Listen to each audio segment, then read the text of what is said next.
Here we have one of our 408, 450 horse small block Fords. Dyno pulls on it, doing the valve train inspection. It's got Scorpion roller rockers. It's got Dart Pro 1 cylinder heads. Got an Eagle rotating assembly in it. Cheney custom pistons.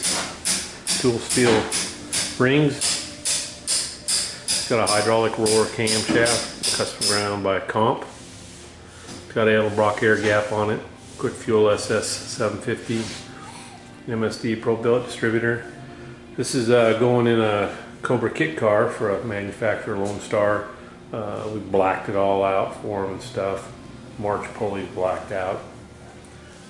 I have the black Cobra air cleaner.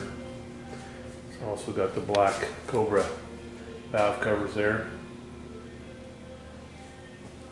Pretty nice little setup. Got a Moroso front stump pan. It's all black. We'll go ahead and button her back up, make some more dyno pulls.